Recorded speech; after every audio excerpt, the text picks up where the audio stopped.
Coming to you from sunny California and the Great White North. Get ready. We are breaking down the obstacles on the Armchair Ninja Podcast. Hello, everyone, and welcome back to the Armchair Ninja Podcast. It is Thursday, September 8th, 2016. My name is Rich, and joining me for week 2 of the Vegas Finals is Bijan. How are you making out? Doing good, man. This was a really good episode. I liked it, and I don't know. I'm just so ready for next week. It's hard because it's like, this episode was cool and all, but next week looks like such a beast of a course. I'm so ready. Okay, so we got a lot to cover. We get the Vegas Finals, obviously, but we have the Crashing the Course, 24x4 with Jake Murray, which was cool, of course, National Ninja League, and I want to talk a little bit about my trip to the local farmer's market. I'm sure everybody's like, what? But okay. It was funny because it actually... Anyway, we'll get into the details of it later, but... Yeah, keep it vague like that. Just so I remember, like, okay. We'll just tease it out, yeah. It was an experience. But we'll save that for the end, because I know everybody's anxious to hear what we thought of the Vegas Finals, so let's get into it. Right off the bat, I was really excited because we had Kirsty Pratt. Yeah, man. She beat the propeller bar, which is a great milestone because that usually trips up a lot of women in Vegas, especially their first time there, which I'm pretty sure this is Kirsty's first time there. Mm-hmm. Was she there last year? I don't think so. I don't know if she's considered a rookie, but I don't think she's gone to Vegas last year. Could be wrong, but I'm thinking we might be wrong on that one, actually, because she was featured last year, I remember. Yeah, I'll have to look that up. Yeah. Either way, she's really good, guys. Yeah, she's awesome. And her husband, Michael, is now training with her. And Michael, honestly, I was like, dude looks a lot like me. Like, I really could see, like, oh, that's good. He's representing the chubby bearded guys. Go, Michael. Yeah. I'm glad that, he's participating in his wife's passion. That always works well for a marriage, happy wife, happy life. And, I don't know. I'm glad to see him training with her. Even if he doesn't even get on the show, it's just good for his overall fitness and health. So I'm happy to see them working together for that. It's really cool. Yeah, for sure. And she ended up going out in the jumping spider. Unfortunately, I thought she might have it. She just didn't go far enough in, unfortunately. Yeah, it was one of those small mistakes. It happens quite often with the jumping spider where just like mentally, right, when you're going through that jump and you see the spread, right, it's kind of like when you're going towards it, the way it's kind of designed or the way it looks and it opens up, it's really hard to time when you should get in there, because going towards it already looks like you're in that opening space. You know what? I think you have a good point. Maybe that's what the difference is, because we know these ninjas train for that. Like, it is a big part of training. But most of the ones I see, it's kind of a squared off design. So when you're in there or not in there. It's kind of like an all or nothing thing. Whereas on the show, it's a gradual, it's curved, right? So they can easily think they're far enough in when they're not, just because of the way it's designed. Even the pattern on it probably throws you off. I was about to say, the pattern is for me the big deal of when you're in the air and that pattern and the color scheme that they have there, it's really hard to guesstimate where the opening closes in to a point where you can actually catch yourself. So after her, we had Nick Hansen, the Eskimo Ninja. I love this guy. Oh, I was rooting for him so bad. 2 seconds, dude. 2 seconds. Yeah. But the segment at the beginning with the kids and stuff in his village, I love that. That was awesome. Yeah, this guy is so great. I love the fact that he is so incredibly distinct from the rest of the pack. Like, there are people that have their own little sticks and, like their own little gimmicks and stuff. But this guy is incredibly unique. Everything about him is so unique. And I don't know. I just want him to do so well. And he got so close. It was brutal to watch. I was cheering on him so bad. But 2 seconds, dude. But you know what? The timer is actually a beast this year. I can't complain. Yeah, the timer was Timer took out a few people. So he just didn't get high enough on the net. I think he was really tired by that point. He just couldn't swing himself up any higher than that. Yeah, I think that as soon as we saw him get a little bit lower on the net, it kind of was a nail in his coffin, because you really had to get high on that with the time limit that he had left. I don't know. I'm sure he's going to come back much stronger next year. And after him, we had Brent Stephenson, who ended up going out in the giant log grip. That sucked. There was just no way to make that look good. Yeah, so painful seeing, the video packages of him and Casey. I'm just like, oh, I don't know, something like it just hurts my heart. It hurts his probably more than mine. I don't know. I think the breakup has really affected him this year. Obviously, I don't know him, so I can't really speak to it too much. I'm just saying from a visual aspect, from what we've seen on screen, it really looks like he's dealing with a lot of personal things right now. Or just, I guess I should keep it broad and just say it looks like his mind isn't fully there in terms of focus into the sport right now. I think next year when he's able to just accept things a lot more, we're going to see a much more stronger and focused Brent Stephenson. I think this year was just an off year for him, but I don't think this is saying much to his character or his age or any of the other things people might want to try to point at. I think it just might be an off year. I think he's going to come back much stronger next year when he's more focused. Could be. It's hard to say with him, but I loved his reaction afterwards. I thought that was a good way to view it. It's like, so what's going to happen now? And he says, well, I'm going to hit the strip. Yep. I hope he does well. I like that guy. After him, somebody we had really high hopes for, Jon Stewart. Oh, man. Well, it's already a moot point at this point. Everybody knows I love this guy so much. Oh, wait. Actually, one little minor rant here before we get into his run. I thought that little video package was a little rude. More than a little rude. Like ageism. I thought it was something. Cute, but I can see how you would not appreciate it. Hey, back when I was a kid, chips were a nickel, and what the heck was that all about? Like, seriously, like they don't focus on it enough. They had to make it that over the top. I mean, it's a double-edged sword, right? Because it does just show that he's very unique in what he's doing at his age. But at the same time, I could see that, we do want to see all the competitors kind of put on an even field, right? I don't know. Just the way it was presented, I didn't care for it personally, and I don't think I was alone in that based on some of the Twitter comments. So, darn baby boomers. Yeah, I'm get off my lawn. Whatever. Anyway, but he ended up going out on the propeller bar, which really sucked. I thought we'd see him go further this year. Yeah, that was quite interesting. It looked like he very much didn't get a good grip at all. It was cool that he still made a kind of like a fight for that rope, but it was just not going to happen with this projection. Yeah, that looked dangerous. Like if he had really gotten a good grip on it going down, that could have been bad. He could have severely hurt his hands, or his palms, I should say. The next John that we had is John Alexis Jr., the Giant. This guy's awesome.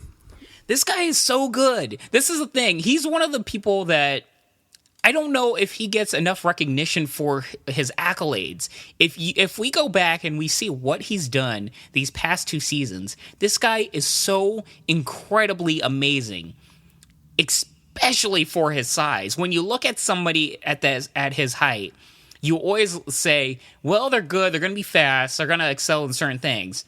But when it goes to holding up their body and the grip strength, they're really going to show their minuses, so to speak. And this guy he doesn't show any struggle at all when it comes to any of those things. This guy really doesn't have many flaws. So good. And I think, keep an eye out, guys. I think he's going to do quite well this season. He seems to defy the odds. Hang on.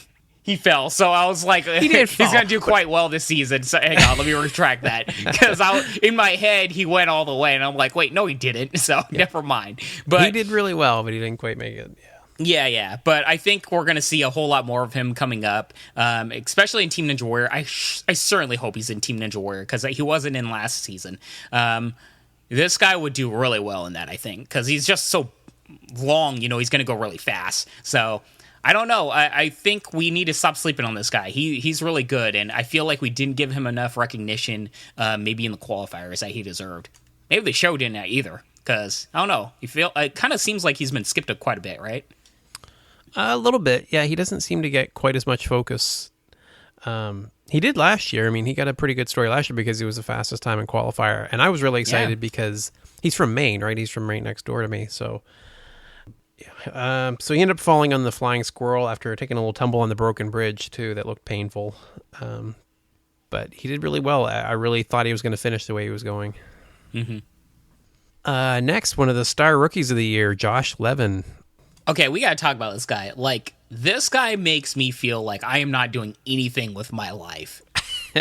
Could he not, do any more things perfectly? Like, he's so good at American Ninja Warrior, right? He's chiseled to the gills. And this dude, interned at NASA? Are you kidding me? If he starts a props to podcast, this we're kid. out. Jeez. Yeah, we're tapping out. If he starts a podcast, that's it. Oh yeah, we probably can't compete. Apparently this kid can't do anything wrong. Wow. Yeah, he was amazing. And actually, I mentioned him today because people, one of my coworkers was asking me who I thought is going to go the furthest next week, and I kind of hinted. I said Josh Levin might be the one to go the furthest, and I think you and I should kind of offer our actual predictions at the end of this episode. But yeah, that's what we're gonna do, right? Because I got my picks. Yeah, for sure. But Josh flowed right to the top of my mind as someone who might just be that person. Yeah, I definitely think he's a very, very strong pick. He did stumble on the wall, but he made it somehow. It was kind of a weird stumble as he's going up the wall, but he still managed to grab it. But he stumbled right at the beginning of the ascension of the warped wall and still got up it. So basically, he just ran up the warped wall right at his ascension. So this kid's got hops. I don't know. As I said, he does nothing wrong. It's weird. Yeah, he did fall on the broken bridge, but he made it across there, and he just beat it comfortably. There wasn't any major concerns of him making it. He legit, though, fell right on his knee on one of those broken bridges. This broken bridge, I don't know. Somebody's going to really hurt themselves one of these days doing that obstacle. It's going to be renamed the broken kneecap the way it's been going. Right? Just some of these falls, man, they're going to be feeling that tomorrow. Next guy to run the course was Giselle Bozeman. And this guy had the craziest run I think we've seen. Absolutely insane. He didn't really use the trampoline for the jumping spider. He just kind of stepped off of it, right? Yeah, I wouldn't have guessed that was even possible. I don't know how he did that. Dude must have some mad hops and really good understanding of his body and springs. I forget this guy's background. Does he have a background in gymnastics or something, or do we know? I don't know. Did he even get a backstory? Because I don't have anything written down for his backstory. Yeah, I don't know, man, but he must know something about springs or his jumping style, because this guy really didn't seem very worried about that thing. He was just like, whatever, and went on with it. Yeah, he just totally skipped it. Just the whole run seemed really unsteady and crazy, but he was just making it along the way, right up to the flying squirrel that took him out. Yeah, he was going fast, super fast, and I think it caught up to him because I don't think he was pacing himself particularly well. After him, we had Mac Rush, who I know was one of your favorites. Mac Rush! Let's do it! This guy's so awesome. This guy is like a ball of energy, and he's so fun to watch. I wanted the crowns at Matt Eisman's and Akbar's head so badly. He's also the heaviest person they've ever had in the finals at 220 pounds. That's a big dude. Son of a wrestler, dude. Big genetics right there. He ended up going out of the jumping spider, unfortunately. I was just going way too fast. I don't know what he was thinking trying to go through that fast. I can't believe that guy got through the giant log grip. I almost said rolling log. Yeah. I'm like, that is not the rolling log. Giant log grip. I can't believe he got through that so easily, because a guy that size, that's a lot of weight to hold on to. Yeah, unfortunately, but it looks like somebody will be seeing back. Definitely seems like someone will see return. Yeah, I think he's going to quickly become a fan favorite. Yeah, he is almost like a wrestler personality. Like, he's so over the top. Straight awesomeness. And after him, we had Natalie Duran, who, I don't know, man. Natalie fools me every time because I know she's so strong and so good. And I see her, she's been recording with Matt Eisman for these Facebook Live videos and stuff. And she seems so involved this season. I was like, okay, so this is where we're going to really see her shine. It was Vegas. Thinking that they looped her in because she did so well. And she went out on the propeller bar. She totally missed it. Yeah, she just whiffed it, but she's so good. And I don't know. I definitely put her on the pedestal of one of the higher echelon female athletes. And I think we just didn't see what she's fully capable of. Hopefully she goes back to training and preparing for that tramp. Her and Casey just need to take some straight up lessons on that tramp and just get ready, especially for their size. They are on the smaller side, so they definitely need to prepare for that more. I don't know. I think we're going to see a whole lot more of her in the coming years and what she's particularly capable of. And I'm excited for her because she's got a really awesome personality for the show, and she's fun to watch. With that said, we kind of skimmed over. Like, there were some notable people that they fast forwarded right at this break. And let me see if I remember who it was, or I can see who it was. I think Brett Sims was there for one. Well, Brett Sims was the one before of it, and that was pretty tough. But Anthony DeFranco was whatever. Oh, Andrew Lowe's, that was it. Andrew Lowe's was skipped. I was like, man, they're giving this guy zero love this season. Like, I don't know what Andrew Lowe's did, and who's the other guy? The pretty blonde guy. We should take over Mr. Abs. One of your favorites. Pretty blonde guy. Nicholas Coleridge. There we go. Oh, yeah. Nicholas Coleridge and Andrew Lowe's are getting no love this season. I don't know what they did, but man, they PO'd somebody. Like, they made somebody angry over there or something. I don't know what's going on. They're just going to feature Nicholas doing stage 2, 3, and 4. That's all. They just didn't feel the need to show it now. Yeah. And even though, her run was short, we needed more Brittany Reed. I'm just going to keep it at that, and we'll move on, but I need more Brittany Reed on my television screen. Brittany was great. That. Brittany was really great in the city course. I was hoping to see more of her for sure. Yeah, I'm a big fan. Don't need to get beat up by her husband, so I'll leave it at that. The next one we had was Adam Rail. I love the crazy mom vibe that we've been getting this season. We've had so many of them that, if the competitor doesn't have a big personality, their mom does. So it kind of helps balance things out. Yeah, man. A lot of mama's boys, and that's awesome. This guy was a walk-on. He did a great job. He had 30 seconds left by the flying squirrel. He ended up making it. So, he's the first walk-on finisher of stage 1 since Abel Gonzalez in season 6. Really? Yeah. Wow, that is quite a stat. I was unaware. We had nobody since him, huh? I guess not. That surprised me, too. That's interesting.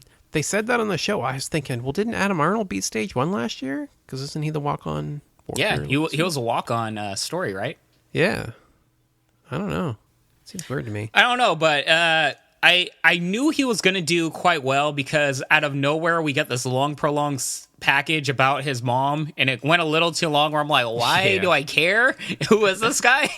Yeah, there's not much they can do about that, but I was thinking the same thing. Like, this guy totally finishes. This guy must finish or get really close. Once again, I guess I see these things in the production aspect. I don't know why. It kind of ruins it for me sometimes. Well, with this guy specifically, I was thinking the exact same thing, and I convinced myself, well, maybe he has a really spectacular fall. Maybe there's just something there that there's got to be something about his run, right? Yeah. And of course, the next guy was Drew Dreschel. Drew is difficult because Drew is the most exciting person to watch, but he's the hardest person to talk about. Is like, yeah, because Drew just crushed the course again. Like, what are you even going to say? He just flies through it so well. Yeah, I liked that he was very fast in certain aspects, but he took his time on the new obstacles and definitely gave them the respect that they deserved. I think we saw over the past 2 episodes that there were certain new obstacles where people overlooked them and ended up failing on the most simplest of things. And I really respect the fact that Drew Drechsel really takes every new obstacle seriously. It's very important that a lot of people do that as well, and I think we'll get a lot more finishers that way. I think that's one of the keys to Drew Drechel's success. That and his absolutely insane height that he can get on that flying squirrel. Oh yeah, ridiculous. If they do the skills competition again, give us a flying squirrel competition. I want to see how far he can fling himself on that thing. Yeah, and don't cut it off. Like, let us see how actually far he can get. Oh, I don't want him to injure himself, which I think they would just keep moving it, and he would just keep doing it until his arms actually came off the next time he landed. Totally legit, like, yeah, I can see how, like, 10-foot gap, and all of a sudden he just pulls his arm out or his shoulder out. Yeah, you got a point there. After him was Najee Richardson, the Flying Phoenix. I love this guy. This guy's great, man. He missed the rope on the propeller twice, fell on the broken bridge, and another person that almost took his legs off. Big air on the flying squirrel. This guy can fly. He made it though, right? I want to see the competition between him and Drew on who can get more airtime. Yeah, I mean, this guy definitely has a very, very strong gymnastics background, and unlike some other competitors, he really shows his talents and his experience with gymnastics and what it can bring to the sport. You see, not just in the trampolines, but also all of his laches and anything with which involves him doing a transition gap in the air. The way he does it is quite different from other people, and he shows a lot of experience and comfort in it. And anytime this guy's in the air and gliding, kind of like, his moniker, the Phoenix, he just looks so perfect and so good. This guy's going to be really fun to watch, and I'm really interested to see him in Stage 3 because that's going to be something. I think he can do quite well. All right. Well, we get to see him go to Stage 2 at least because he did beat Stage 1, so great job, Najee. Oh, yeah. And I really like the fact that he's got a good passion for it, too. I love this stuff. Yeah, he's a great addition to the show. After him, we get a fast forward of Nicholas Coolidge. No love, man. I don't know. Yeah, I don't know. How entertained does somebody have to be? What he needs to do, right, is get a horse, take off his shirt, and just play some, weird, questionable music in the background, maybe glitter himself up, and apparently he'll get all the time he wants. So that's what he needs to do. Nicholas Coolidge, take some notes. After him, we had Megan Martin. She seemed really slow up to the log grip, like she wasn't moving very fast. And then she fell. This was weird, because her grip gave out? No. You can see it in the replay, man. You could tell instantly what happened. She did not wrap her legs strong at all around that log. I don't know what's going on. When you see it, it was almost like her legs were loose and all she was doing was holding on with her upper body. Now, in the interview, she kind of said that she wasn't holding on with her legs strong enough, and that after a while, I think after the second drop, her legs kind of became undone, and that's what happened. I'm not sure. It kind of looked from the very beginning that she wasn't holding on strong enough. So I'm curious what happened there, and maybe she had a leg injury going in, because you were referencing that she was moving a little bit slower. It could be many things. We just didn't see enough of her to know. But hopefully everything's okay, and it might have just been one of those smaller errors that she'll learn from.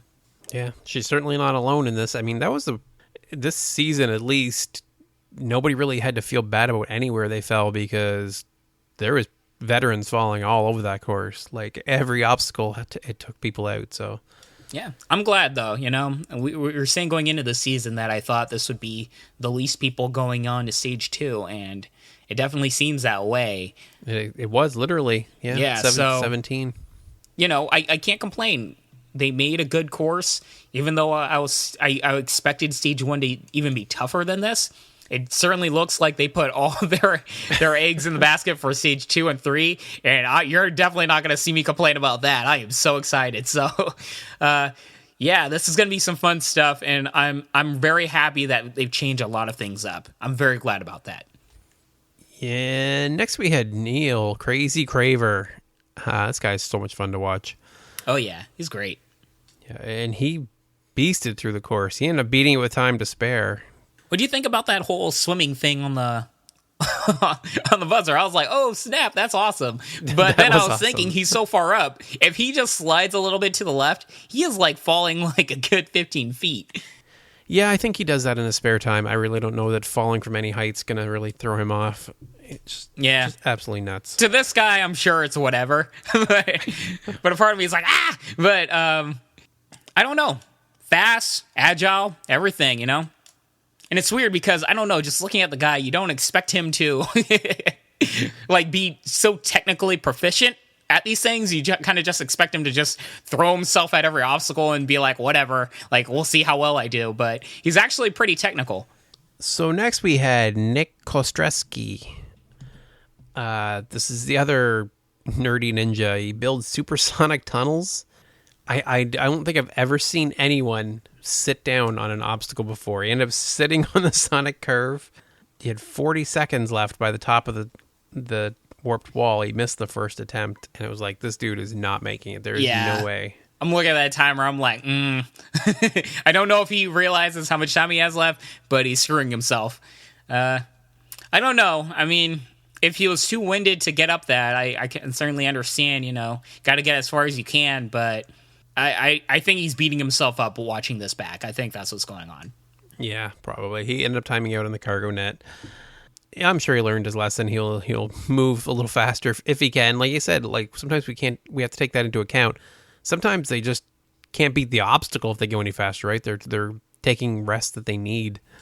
Yeah, I think we got a good understanding of that in Team Ninja Warrior, where the warped wall really became much more of a daunting obstacle when you were winded. And I think that might have been his issue with this. That's a very good point. The ones that tried to just, you know, thought of it as not being an obstacle because they've done it 100 times, learned quickly that if you are going full tilt, you can actually get yourself into a position where you can't do it. Yeah, exactly. Next, one of the highly anticipated runs, we had Casey Catanzaro. Oh, man.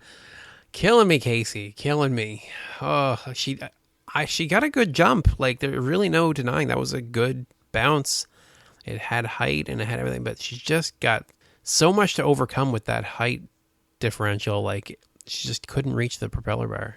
Yeah, well, it's hard to watch. You really want her to do well, but I don't know. She'll be back next year, hopefully, and I hope she does better. It's just one of those things where you get the pluses and minuses with her size and everything. And one of the minuses is that, you know, a big transition like this, especially off of a springboarded trampoline, she doesn't have the weight or the height to really do well. I guess her margin of error is a lot smaller. She can do it, obviously, we saw that, but the margin of error is so very minuscule. So she got a lot of fame because of it, but at the same time, it does have its discretions. So hopefully she trains on it more and she excels next year. Don't really have much to say. I'm not even going to address anything else of the haters. I'm just over it. Moving on. Yeah, I'm not going to. I rant enough. I just ranted before we even started recording. I sent another rant off on ANW Nation. Can't help it. What that said, it's so hard to watch when you see the disappointment in her and how much she does take this seriously. That's hard to watch. It sucks. They skipped over Adam Arnold, which was interesting. They kind of just did the little fast forward of him, and he fell from the dropping log. I can't believe I keep forgetting his name. Whatever, the log obstacle. You guys know what I'm talking about. He just fell. He jumped off of it too soon. It seems to be a prevailing theme with a lot of the veterans. They're overlooking this obstacle. It's unfortunate. I think a lot of people are going to learn their lesson next season or next year. I think you're going to see a whole lot more people holding on to that thing for dear life.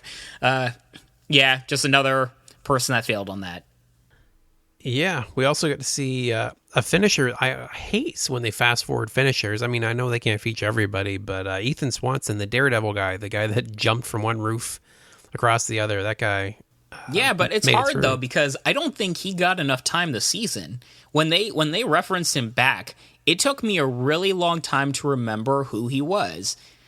You know, they just introduced him fully to the audience this season with that one package earlier with, you know, jumping from one roof to the other. And then they skip over it and they kind of just like, hey, do you remember this guy? Here's his name and here's him finishing. And it's like, well, no, not really. Like, kind of if you're really looking for it, but I don't know. They need to show this guy a little bit more love. Maybe they're going to show him more going into Siege 2. Maybe that's what they're doing. Yeah, with the limited number of finishers, I think that might be a little easier. But yeah, looking back through this episode, I really don't know who I would cut to. I don't know who I would replace him. So maybe. Yeah, it's pretty packed episode. Which is always the challenge with Vegas, right? It's just full of our favorites. So Speaking of, leads right into the weatherman. Joe Moravsky was our next runner. Yes. Man, oh man, he got so emotional right at the beginning. He was crying when he was talking about how life-changing the show and the sport has been for him. And I mean, we can definitely... Well, it was about that little girl that he met, you know? Yeah, well, that too. I mean, that specifically, but I think part of it was just in general. But yeah, Desi, the little girl, really seemed to touch him as far as like the differences they can make, and these little kids inspire them as much as they inspire the kids. So it was really a nice story. Yeah, really heartbreaking. You know, my heart goes out to little Desi's family, but I'm glad that Joe had a very good positive impact in her life for, you know, her final moments and everything. And I don't know, I'm glad that she had a positive impact in his life too. I think a lot of ninjas kind of forget what they mean to the people watching at home, you know. If you're just living your life and you do this as a hobby, you kind of forget that there's a lot of people looking up to you. And yeah, I'm glad that she was able to do that for him. They both kind of like pulled each other up in a certain way. I'm glad to see that. Joe had a good run. He ended up... he took his time a few places, a little more than he usually does. He came very close on the broken I'm not bridge. complaining. Yeah. I'm like, take your time, dude. I've seen way too many veterans fail this episode. Yeah, he had 4 seconds left, but he did end up beating the course, so that was good. We get to see him move on to stage 2 again. Yeah. Yeah. So that left 2 runs left. And so this is the thing. 2 runs, huh? And Jeff Britton goes first. Come on, you can't tell me you didn't think he wasn't going to... Like, as soon as I saw he was going first, I'm like, well, they wouldn't have him go first unless something terribly wrong happens here. So I knew he was going to fail. I just didn't know where it was going to fail. Now, see, I did the Palm Wonderful logic. I'm like, okay, so they're not going to leave the Palm Wonderful for the last run of the night. That's a spoiler. So Jeff's the Palm Wonderful, right? I'm thinking ahead. Okay, so Jeff does a really good run, really inspiring, does a great job. And then the question is, can Jake beat his time, right? Jake's a speed demon. Can Jake beat the time? And maybe Jake takes a spill. So it almost like they do with the, what's his name? Oh, come on. Drew Jeschel or is he a free runner? Who are we talking about? Yeah, the free runner. Lauren Ball. Lauren Ball? Okay, I got you. So Lauren Ball tends to run last, right? They did it with him again this year. They let those speed guys go last, and the question is, how fast can they do it? Yeah, they would leave a speed run, like a speed demon go last, except the fact that we had the first American Ninja Warrior about to run the course. Come on, dude. Like, they would have Jeff Britton run last in any other situation, especially if he makes it all the way. No matter how... He could have, like, snail walked the entire thing. If he hit that buzzer, he's going last. There would be only one reason he's not going last, and that's because he fails. I was not expecting him to fail on that first obstacle, though. Wow. Yeah, that was shocking. That was so shocking. I got my wife to watch it. Her jaw dropped.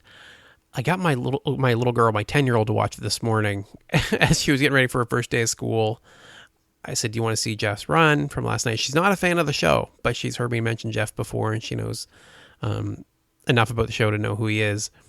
So I played it, instantly crying, like just burst into tears. I'm like, oh geez, first day of school, I get her crying before. So I'm like, I'm sorry, I didn't realize it was going to bother you that much. What a great parent. Yeah. Like, But oops. no. Sometimes you just don't know, man. You don't know what's going to bother them, what's not. Yeah. I think it bothered her seeing Jeff's daughter start crying. I think that's what got her. You know, it's funny. That was the thing that really hit me hard. Like, because Jeff took it well, Jessica took it well, Jessica Britton. But seeing their daughter just so disheartened and so just, just upset, it really started upsetting me, being like, oh, man, this really is, like, a really hard moment for the family. Like, you kind of forget just because they're taking it so well. But, Jeff Britton did train so incredibly hard for this. And I think people... He kind of puts on the facade that I don't even know if I can call it a facade, but he puts on this thing where he's having all this fun, and he is having all this fun, but there's got to be a part of him just being so disappointed, failing on the first obstacle with all of this training behind him and all this momentum coming in. I don't know. I feel for the guy, and I feel for the family, honestly. Yeah, see, I certainly did. But at the same time, I feel like Jeff was I think Jeff felt obligated to come back in some ways. Like he loves the sport, but he's made it pretty clear, especially for those that don't realize, Jeff has announced his retirement. I don't know how jokingly he was saying about coming back when he was 40, but he just doesn't really like being in front of him. I mean, he's a cameraman. He literally is used to being behind the camera. And I respect that, and I feel like a lot of this season was him just feeling obligated to come back. I don't know that his heart was really as much into it this year. Like, how do you motivate yourself? Like, you've beat the whole course. Like, what else is there to do? Like, not just beat it, he had a perfect season. He hit every single buzzer.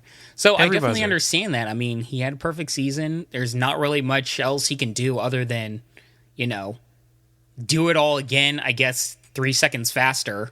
Don't get me started on that argument. But, I definitely understand, and there's only one person that really knows what's all going on, and that's Jeff Britton, It's hard for me to try to guesstimate. If anybody else said that they were quitting the sport, I would argue with them. I would send them notes saying, hey, like, oh, don't quit, you can do it. What are you going to say to Jeff? He did it. He knows he can do it. He already did it. Like, it really... He doesn't have anything to prove. I can see it being a massive pain to deal with all of the cameras and the scrutiny and everything that he's had to go through this past year. There's a whole lot more, too. I mean, I won't go into it, but, all the controversy and everything involved also, like... Everybody always points to Isaac, but, Jeff Britton was part of that as well. He was the other man in all of this, where he had to just sit there and just, like, listen to all these debates and everything. And, probably he's just like, I don't want to hear any of that for a while. If you ask me, I am optimistic. I think we are going to see him again, but I don't think we're going to see him next year. I think... For somebody like him that you see he has such a passion for the sport, and you see him going to all the local competitions and everything. Well, not all of them, but he goes to local competitions. You can see that he's just genuinely having fun. I think once the spotlight's off of him for a while, and he can go back to actually loving the sport rather than having everybody put all this pressure on him, kind of like a Casey situation where Casey, always has this veil of pressure on her and all these expectations of her. I think once he can get away from that for a little while, maybe a year, maybe 2 years, I think he'll come back rejuvenated and ready to go again while having fun. And I think I am optimistic that we are going to see him again. I just don't think it's going to be for the next year or two. Yeah, I feel the same thing. I think you summed it up pretty well there. We're hoping. So if Jeff, you're listening, best of luck, buddy. Definitely watching for you in National Ninja League. We'll see you on Team Ninja Warrior, and hopefully you'll stick with that one. Mm-hmm. Please stick with Team Ninja Warrior. We got to see you doing something, right? Yeah, that one's all about the fun. I'm very happy for you. Jeff, and honestly, any of the Ninja Warriors when they decide to retire, as long as it's on your own volition, and it's your own choice, and you're ready to check out, I'm happy for you. This sport needs to be about fun. It shouldn't be about the stress involved. So yeah, do whatever is best for you. That's all I can say to anybody listening. So then, with one run left of the night and no Palm Wonderful, I don't care. I don't care if I've said this 100 times. I'm going to say it again. Screw you, Palm Wonderful. Like, you ruin everything. What is wrong with you people? It's sad. I see all these production things. The last thing I'm ever paying attention to is Palm Wonderful. So you didn't even notice that? Seriously? I really didn't. Oh. I mean, I knew he was going to do well because he's going after Jeff Britton, and, what, they're going to have him fail also? Like, if both of them fail, Jeff Britton's going to be the final competitor failing, right? Yeah. So I knew he did well. Like, you can't tell me that, this guy, if they like did it chronologically, they would have Jeff Britton run before him. No, that didn't happen. Okay, this run makes no sense. The placement of this run makes absolutely no sense. This run could be sitting in the middle of the episode, and you wouldn't question about it being the run of the night because it was funny and it was entertaining and so you'd be like, yeah, cool, throw it in the middle. That's great. We know some people might do better, might do worse. And then you can just run through the rest of the episode. Why put it at the end? It's so monumentally stupid. I don't know. I mean, maybe they just wanted to highlight, ending the episode on a high note, I mean, it would be very disappointing seeing Jeff Britton as the final run and ending it on such a low note. I can understand where they'd want to, from a production-wise viewpoint, being like, what's our most exciting run? Okay, let's just put this at the end, make everybody happy, going away. I can understand it. My big thing, honestly, is what's with the corn dog? That I don't know. Like, maybe, thinking, he was thinking about it, being like, this is going to be cool. I was like, that was not funny. I don't get it. Whatever. Next year, man, think of something better. That's all I gotta say. I don't know. I liked it. I thought it was funny. Especially, I was a little iffy so on you're it the at one. first. Okay. Once he took the bite of it and tossed it, I laughed just because he took one bite of it and threw it. I don't know. It was good. It was funny. Having the fanny pack, the whole run, I kept wondering what's in the fanny pack. The fanny pack was quite awesome. What's in the fanny pack? I very much liked it. What's in the fanny pack, right? But yeah, I don't know. Maybe I was expecting just something better or funnier. I want him to have one of those confetti guns, just gets to the top and blasts that thing, just confetti everywhere. That would be awesome. I think everybody from the crew would hate him passionately after that, but I think it'd be quite amazing. So that was the last run of the night. He was the fastest. Jake Murray is just awesome. Love watching him run, and we'll talk about him again with the 24 before. Mm-hmm. Overall, good episode. Interesting that we had the least competitors make it through because I was thoroughly expecting this would be the episode where we got a lot more people completing the course, but man, it was just a prevailing theme through both episodes. I think overall, though, I mean, you have the list of people that are going into the finals, or at least I do if you need me to get it, but it looks like a good mix between them. It doesn't seem like it's overall too many rookies or too many veterans. It's a good, nice mix. So who's your top veteran, top rookie? Oh, you want to do top veteran, top rookie? Yeah, let's do that. So everybody, this isn't going to be our pick for who's winning the entire competition because I don't know how you feel, Rich, but I genuinely don't think anybody's getting to stage 4 this year. With that said, I do have my picks for who's going to go the furthest. Right. Should we do a top 3 list, or did you want to do top veteran, top rookie like you said? What do you want to do? Oh, did you have a top 3? I can do a top 3. I have a top 3, but okay. I like your idea as well. So I'll go first, Rich. Starting with my third pick, who's going to go the furthest. You ready, man? Let's hear it. None other than Josh Levin. Let's see. I put Brian Arnold as my third pick. Nice.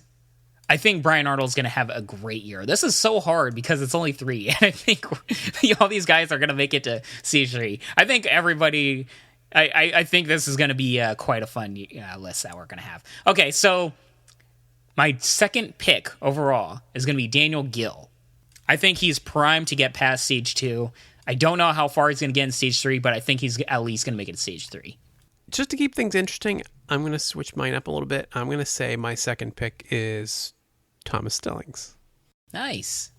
So we can have a little thing about that. Okay. Number 2 picks. I think I like that. Yeah. I think Thomas Stillings is going to do quite well in stage 3. I don't know if he's going to get past stage 2. I remember he had a little injury. I'm curious if that's going to hamper him a little bit. We'll see. Okay. My overall pick for going the furthest this year is none other than Drew Drechsel. I think he is going to beast mode stage 2 easily, and I think he's going to get quite far in stage 3. I don't think he's going to get all the way in stage 3, but I think he's at least going to get very far to the end. I think he's going to be overall the furthest this year. Well, that worked out because my top pick was Joe Moravsky. Oh, man. You know what's funny? Looking back at the list, Joe Moravsky was the one where I'm like, how did I not choose Joe Moravsky? But, like, I don't know who to replace him with. Yeah, like it's so hard. Well, at work today, like I mentioned, somebody had asked me at work, and I pulled Josh Levin's name out instantly, and then I reconsidered. I'm like, you know what? Drew Dressel's got it. And then as I'm looking at the list now, I decided to switch it up. I'm like, you know what? Yeah. I got to give it to Joe. Joe is so good. Mm-hmm. He really is. He's super consistent, and I think that's one thing that will play to his strengths going into these new obstacles this season. I think some competitors might overlook some of the small, minuscule details of the obstacles, of the new obstacles. I think Joe Moravsky is a very good competitor at finding the niche little things about new obstacles and excelling at them. So I think he is a perfect pick for you going the furthest. And I think he is going to go really, really far this year. Overall, man, I'm glad we all have different picks, man. We'll see. That is look at the way they're paired off, too. That's perfect. I love that. It really is like a good, matchup between them, right? I want to remind everybody, don't sleep on Michael Torres as well. That's a guy that definitely has done a lot of training, and he's another rookie. I think he's going to do quite well as well. I don't know, man. I'm super excited about next week. It's going to be great. Should we go into crashing the course and kind of previewing stage 2? Because I'm just so ready to talk about this thing, man. Yeah. Yeah, and I just want to say one other quick note. I very nearly picked Jessie Graff because I just love the idea of her crashing through stage 2 as well. But that's going to be awesome. I really hope she does well. The only thing that makes me question it is the absolute fanfare from stage 1. I don't know. I don't think the television set can take a stage 2 finish from her. Like, I just feel like there will be chaos in the streets. There will be rioting. It'll just be absolutely unbelievable. Hey, she can do it. I definitely think she can do it. We just don't know what we're going to see from stage 2. Like, we saw the beginning of stage 2, but there are certain parts of stage 2 that we haven't seen. And I'm very curious of how she can handle that. With that said, if there's a woman that's capable of doing it, it's Jessie Graff. All right. So, yeah, getting back to, like you said, crashing the course, they showed us a preview of stage 2, and it looks absolutely nuts. Like, I don't know if anybody can beat this stage 2. So excited. So it's not just the difficulty, it's the creativity. It's one thing I always harp back to, but it just means so much to me. And I think a lot of people that do obstacle courses, they like the creative obstacles, the ones that really, really make you think about what you're doing. And just the first obstacle involved with it, I forget its name, but it's this crazy, like, ring swing thing where you got all these crazy gaps and transitions. It just looks brutal. And that's the first obstacle, dude. It looks like it'd absolutely destroy your grip strength. Yeah, the giant ring swing, they're calling it. It's just like the one we saw, except amped up to 1,000, right? They've got a swing. I can't even describe it. It's just... Like, there's one part where it's hanging from a chain, right? This little swing transition to another hook. But then there's another part where there is no chain or anything, but you just got to lâcher and just jump through the air and hope you catch onto that. Because if you don't, you're falling in. And then you got to do another gap. And from there, you go on to this crazy salmon ladder where you're going downwards. And I'm so glad they have this, because it's one thing I've been talking about for about 2 seasons now, where I forget where it was introduced, but I've seen this obstacle before, where you go down the salmon ladder rather than up it. And I find it so incredibly creative. Yeah, it's a simple change, right? Doing a double salmon ladder and just changing it up a little bit, but that's a massive difference from what they're used to. Very big difference, and you really have to think about how you're doing it. Yeah, but the killer, the one that takes the cake, the double wedge, are they out of their minds? I saw that, and I'm like, oh, they just don't want anybody going to stage 3. Like, that is a beast. So imagine the wedge times 2 with a 2-foot lache in the middle of it. Like, how just that. Is anyone supposed to do that with a time limit? So everybody, think about this. Out of everybody going to stage 2, we only have 6 competitors that's ever tried the wedge. That means we have 11 competitors that are going into this for the very first time. And some of those are our favorite ninjas, like, Daniel Gill, a Brian Arnold, a Drew Dreschel. This is their first time trying this obstacle. So we're really going to have to, keep an eye out for that, because who knows? All of our picks might just blow up. We just don't know who's getting past this obstacle. It's kind of cool that they get a chance to redeem themselves, too. The ones that did fall in LA, because of the 6, only 2 of them actually did it, right? So we get to see whether Flip and Nicholas and Grant can do it again, and Adam Rail as well. It's definitely going to be something. And just think about this, Rich.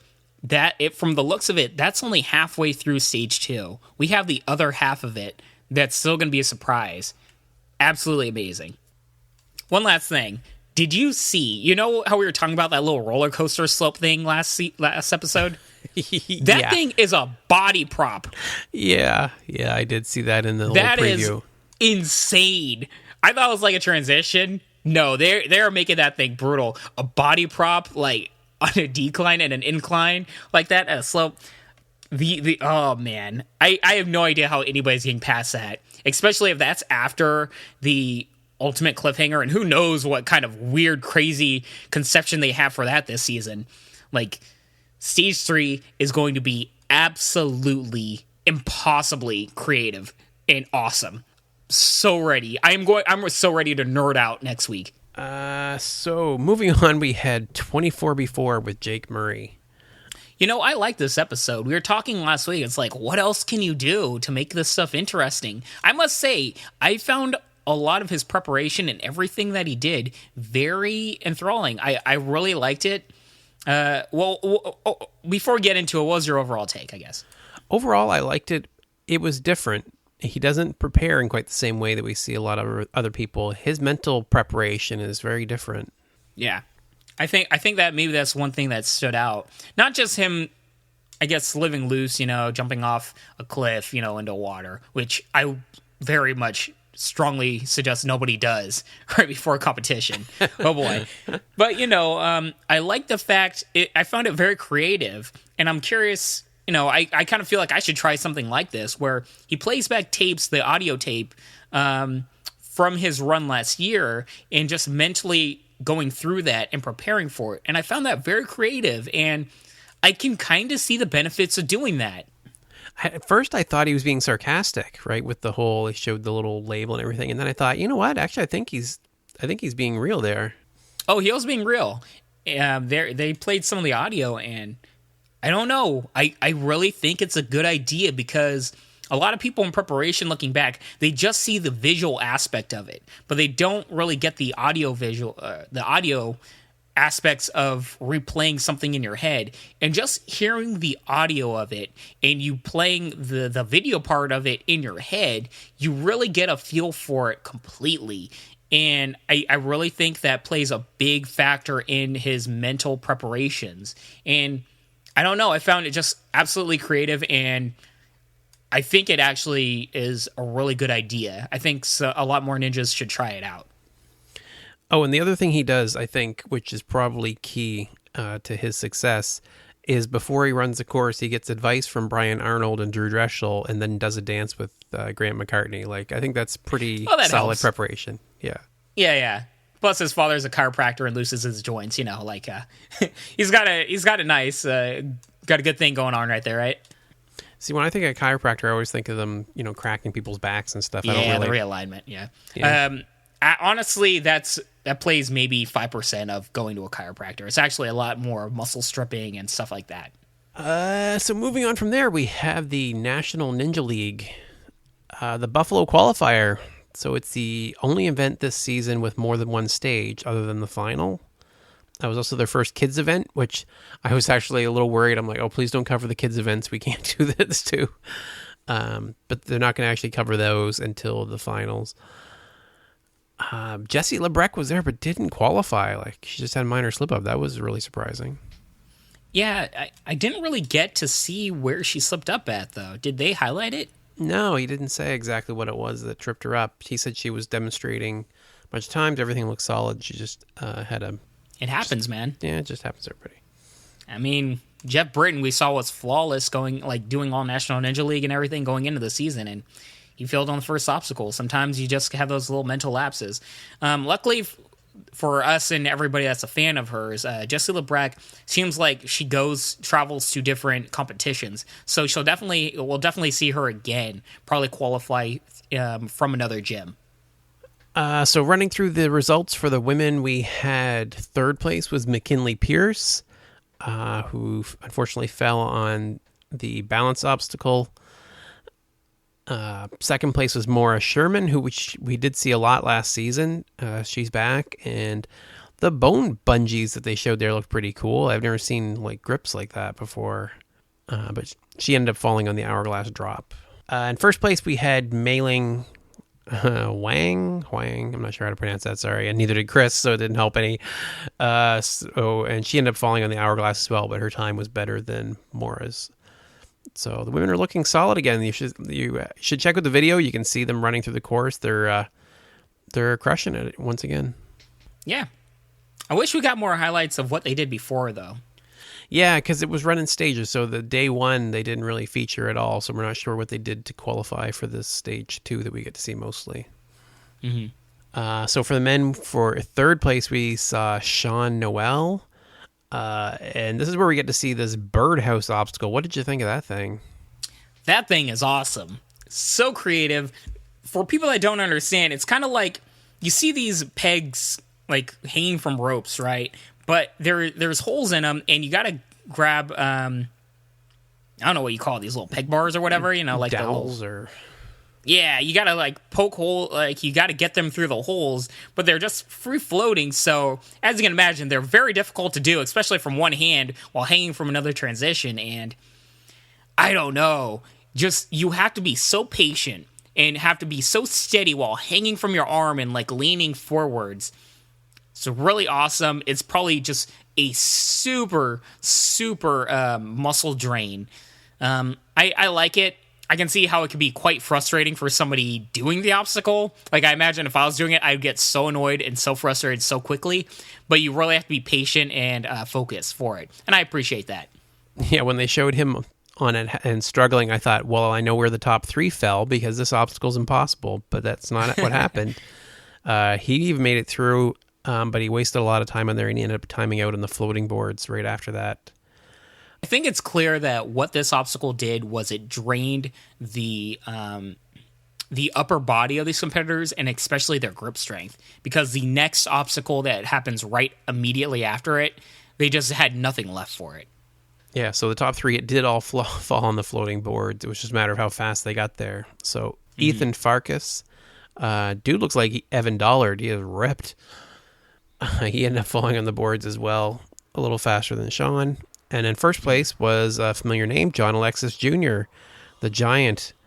So fast. How did he do that birdhouse obstacle? The crazy strength it would take for that frame to hold it there steady as he was poking those things in there. I have no idea how he did that.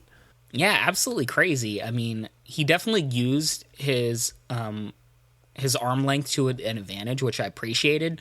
Like, if you're that size, at least use it, right? We've seen some bigger competitors not use their size properly, and he definitely uses all of his frame.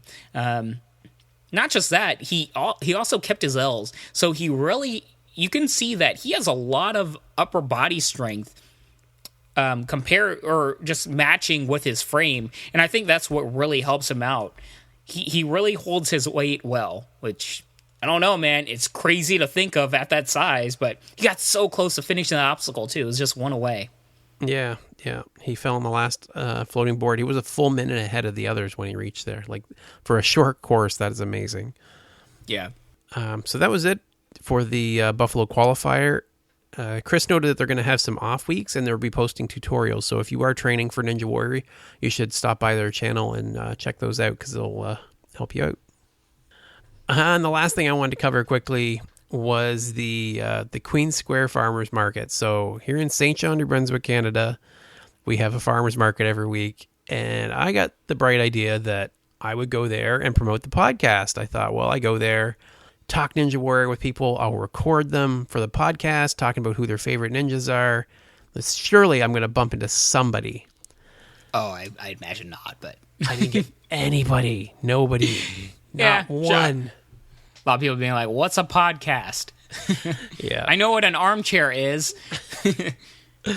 So it was a massive fail in some ways. But it was funny because when I was preparing to go, I thought, there's a lot of kids there often. So I thought, well, I'll get a little dish of candy to hand out candy to the kids. And I had the bag in my hand and I went, the wolf pack would kill me right now. Like, I can't take candy to hand out to promote Ninja Warrior. I just can't do it. I would. Instantly. Yeah. The guilt got to me. So if you're listening from the wolf pack, mission accomplished. You directly prevented candy from being handed out to a bunch of kids. Which, by the way, I just found out. We've talked about our cities before and how fitness crazed San Diego is and how it's not really that way here. I didn't realize how bad it was here. I am in the fattest city in North America. Really? Yeah. St. John, New Brunswick, Canada is the most obese city in Canada. And when I compared it to the U.S., looking for the same numbers, we beat out Memphis, Tennessee, too, which is your most obese city. Wow. We are. That's pretty bad, dude. Yeah, we are the fat capital of this continent. I don't know. Eating too much poutine or something. 38% are obese, not overweight, obese here. That's pretty bad, dude. I really don't have much to say. That's pretty bad. There's no defending that.